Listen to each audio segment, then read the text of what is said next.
Here's the core competitive reality in AI right now. You might build something brilliant really fast, but if it's just wrapping a generic API, well, the big players, Google, OpenAI, they can clone you, basically overnight. Yeah, it's like you're building on rented land. Feels like you're innovating, but there's no real competitive edge there. Yeah. So today, we're diving into the thing that actually breaks that cycle. Building proprietary AI tech through fine-tuning. Exactly. Welcome to the deep dive. Our mission today is really for you, the listener. We want to move past just being an AI user. We're going to lay out how you become an AI trainer. We're looking at a guide on building these unique high-performance models and doing it fast sometimes, like under 15 minutes, using free tools. We'll unpack the strategy behind it, better performance, real independence. Yeah, and we'll look at the tools, the specific open source models, the data you absolutely need. And then walk through the practical steps. The goal here is taking a big general model and turning it into a world champion specialist for whatever your specific need is. Let's kick things off with that strategy part. Why fine-tuning? Why is it the defense you need? Well, like we said, most startups today, they're kind of disposable if they're just API wrappers. The giants see a successful feature, they just add it to their own platform. Poof, startup's gone. Fine-tuning, though, that's different. It's moving from using a commodity to owning something proprietary. Totally. Custom models are built different. Unique data, trained for specific things.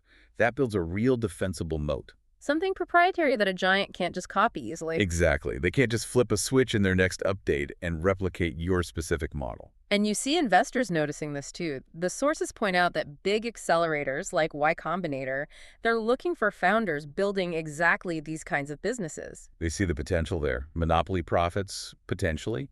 That's a huge signal from the market. Okay, so let's define it simply. Fine-tuning is what exactly? It's basically adjusting a pre-trained large language model. Yeah. One of those big general AIs. And to tweak its internal knobs, its weights. And you do that to make it better at very specific, narrow tasks. Right. Improve performance just where you need it. And that leads to this pretty amazing performance claim that a small, fine-tuned model can sometimes beat the huge general ones, like even a future GPT-5. On those specialized tasks, yeah. It's like taking a really talented athlete and training them to be like the world's best swimmer instead of just generally good at sports. Wow. Yeah, imagine that. A 20 billion parameter model beating a trillion parameter giant on your specific thing. That's the power. Specialization gives you this huge return. So give me an example. Like, what kind of specialized task are we talking about? Analyzing specific medical images faster, maybe? Or understanding really niche legal jargon? Precisely that kind of thing.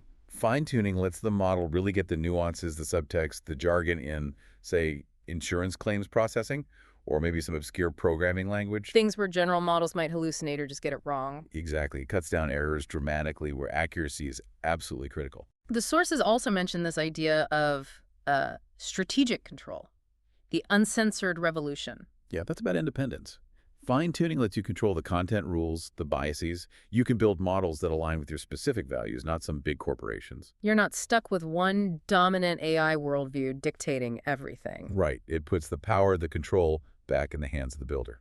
But, okay, doesn't that open the door to, models fine-tuned for bad stuff? If the goal is zero restrictions, how does that balance out? Well, the sources really emphasize the need for that independence, noting that control itself is power. The responsibility for alignment, for making sure it's used ethically, that shifts entirely to whoever creates the model. Right. It moves the guardrails away from one central place. So if the benefits are so clear, the performance, the moat, the independence, what's the biggest thing stopping a regular AI user from becoming an AI trainer? What's the main hurdle? It's getting beyond just writing prompts. It's actually shaping the AI's core knowledge itself. And this skill, becoming an AI trainer, that's becoming really valuable, right? Absolutely. Most people just talk to AI. Fine-tuning means you're shaping how it fundamentally works. That's a premium skill right now. So where do you start? What's the base model? Okay. The sources highlight two great open source options, specifically designed for this kind of customization. First, there's GPT-OSS 12b. Okay. Smaller, faster, runs surprisingly well, maybe even on a good laptop. Then there's GPT-OSS 20b. Bigger, more powerful. Yeah, better performance potential, but needs more horsepower. Think of Mac Studio or cloud GPUs. The key is they're meant to be adapted. Hardware's getting more accessible, but the sources say the biggest hurdle still is the data. Oh, absolutely. The data set. If you want specialized results, you need specialized data. Garbage in, garbage out is like 10 times truer here. Look at the Agent-FLAN data set. That's a perfect example of really high-quality specialized data. It teaches what's called agentic behavior. Agentic, meaning it can act, like reason, plan, use tools. Exactly. Like calling an external API to get information or perform an action. So this is how you build those AI assistants that feel more autonomous, like what people think the big companies use for, say, GPT-5's agent mode. Very likely something similar, yeah. And the structure of that data is critical. How so? Well, these high-quality data sets, they follow a specific conversational pattern, usually alternating between a user prompt and an assistant response, often in a format called JSON. Ah, okay. So that structure itself teaches the model the right way to interact. You got it. It learns the pattern, the style you want. So with Agent-FLAN, I could build something that doesn't just answer my question, but actually, I don't know, books a meeting by calling my calendar API safely. That's the idea. Real autonomy, but rooted in very specific training. I have to admit, I still wrestle with the data cleaning part myself sometimes. Getting that JSON perfect, avoiding tiny format errors, it can eat up so much time. Oh, yeah. It's finicky. But okay, let's say our listener, they have this amazing, clean, specialized data. How do they actually start training that 20B model without needing, like, a massive server room? Right. They need two key things. A technique called LoRA and an accessible platform like Google Colab that gives free access to GPUs. Okay, LoRA, low-rank adaptation. Yep. And this brings us to the practical steps. Yeah. The guide we're looking at aims for that like sub 15-minute training run. Which sounds crazy fast. It relies on Unsloth, which is a library optimized for memory efficiency, and Google Colab, specifically using their free Tesla T4 GPUs. So LoRA is the magic ingredient here. Why is it so important? Because fine-tuning the entire model, all 20 billion parameters, Yeah. that's just way too expensive for most people, computationally, time-wise. Right. LoRA is super clever. It freezes the original huge model weights, then it adds these small extra layers, adapter layers, Yeah. and you only train those tiny adapters. Wait, okay, so if the main model is frozen, does the GPU still need to hold all 20 billion parameters in memory while training just the small adapters? Good question. It does need to hold the base model, yes. But LoRA, especially combined with other tricks like quantization, it drastically cuts down the memory needed for the training process itself. That's the bottleneck it solves. Ah, I see. So the benefit is huge time savings. Minutes or hours, not days. Exactly. And it makes it doable on much less powerful hardware like that single T4 GPU you get for free on Colab. It really democratized the whole thing. Okay, so the steps in the guide seem pretty straightforward then. Set up your Colab notebook, connect to the free T4. Yep. Install the libraries you need, like PyTorch, Hugging Face Transformers, Unsloth. Apply LoRA. Then the critical part. Load your own specialized data, like Agent-FLAN, replacing the default example. And use those chat templates you mentioned. Crucial step. That makes sure your data's format perfectly matches what the model expects. Skimp on that, and your training could be worthless. Garbage formatting equals garbage results. Got it. Then you just run the training loop. Pretty much. You watch the loss reduction metric. You want to see that number going down over time, means it's learning. And once it's done, you test it. Compare your new fine-tuned model against the original base model. Yeah, see the difference. You can often run that comparison test right there. Or maybe locally using a tool like Ollama to run the models. And saving the result. You just save those small LoRA adapters. That's the beauty of it. You can save those adapters locally, keep everything private, or upload them to the Hugging Face Hub. Makes it super easy to share or integrate into apps. Sponsor read placeholder 60 seconds. All right, let's talk deployment and the economics. Google Colab's tiers seem useful here. That free tier with the Tesla T4, perfect for getting started experimenting. Absolutely. Learn the ropes, test your data. But if you're serious, moving towards actually using this, that paid tier, around $10 a month, it unlocks much faster GPUs. Like the A100s or TPU. Yeah, A100s can be like 3-4 times faster, TPUs even more sometimes. When you're doing lots of runs or working with bigger data sets, that time saving is huge. Cuts a 12-hour training run down to maybe 3 or 4 hours. The return on investment seems pretty clear if time is money. Definitely. Development speed matters. Okay, but what about the things that go wrong? Pitfalls. Running out of GPU memory must be common on the free tier. Oh yeah, happens all the time. But the fixes are usually straightforward. Mhm. Try reducing your batch size process less data at once. Or lower the maximum sequence length? Yep. Or use 4-bit quantization. That loads the model weights in a really compressed format, saves a ton of VRAM. Unsloth makes this super easy. And the other big headache you mentioned, data loading problems. Right, you absolutely must tell the code exactly where your custom data file is.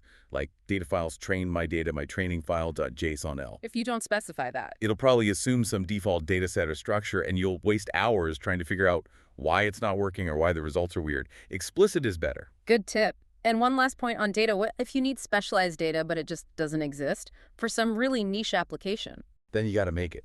Synthetic data generation. Use the powerful models we already have, like GPT-4, GPT-5 maybe, Claude. Huh. Task them with generating thousands of high-quality examples tailored to your need. And curate them carefully, obvious. Of course, but generating that unique data set, that itself becomes part of your competitive moat. Mm-hmm. But maybe the biggest long-term advantage the sources point to is running these models locally. Oh, absolutely. Once you fine-tune these models, especially the smaller, more efficient ones like that 12B or even 20B with quantization, they can often run entirely on your own hardware. Like a good MacBook Pro or a Mac Studio. Exactly, and the benefits there are massive. Perfect privacy, right? Yeah. Data never leaves your machine. Yep. Zero dependence on cloud providers. No ongoing API costs for inference, ever. That sounds crucial for certain industries. Healthcare, legal, anywhere with really sensitive data. Totally. Yeah. It unlocks huge business opportunities, too. Think vertical-specific AI like the best AI for analyzing only construction contracts. Or enterprise tools built on a company's internal knowledge base running securely inside their network. Or consumer products where privacy is the main selling point. It's just a fundamentally stronger position than just being another API wrapper. So fine-tuning really is about establishing that proprietary tech, moving from, what did you call it, rented land. Yeah, from rented land to owned territory. That's where the sustainable advantage lies. Okay, let's boil this down. For you, the learner, listening right now, what are the big takeaways from this deep dive? I think there are 3 key things. First, don't underestimate specialization. A fine-tuned 20B model can beat a giant generalist on its specific task. Often it will. Second takeaway. Lori. That technique, low-rank adaptation, is what made all this accessible. It lets you do serious training on hardware you can actually get your hands on, maybe even for free. Right, it democratized it. And the third? Data, data, data. The quality and the specificity of your training data. That's the single biggest factor determining your success. Not necessarily the raw size of the base model, but the quality of the data you feed it. You absolutely need the right data. Mm-hmm. The tools are out there, mostly free. The knowledge is accessible, like in the guides we discussed. Now really is the time to build this kind of defensible advantage, to shift from being just a user to becoming an AI trainer. Yeah, make the leap. So here's a final thought to leave you with. Maybe the future of AI isn't one single giant model trying to do everything. Maybe it's more like a swarm of hyper-specialized experts. Oh, I like that. Independently controlled, fine-tuned models, running efficiently, maybe even on your own local hardware. So the question for you is, what specialized problem out there is just waiting for your custom AI solution?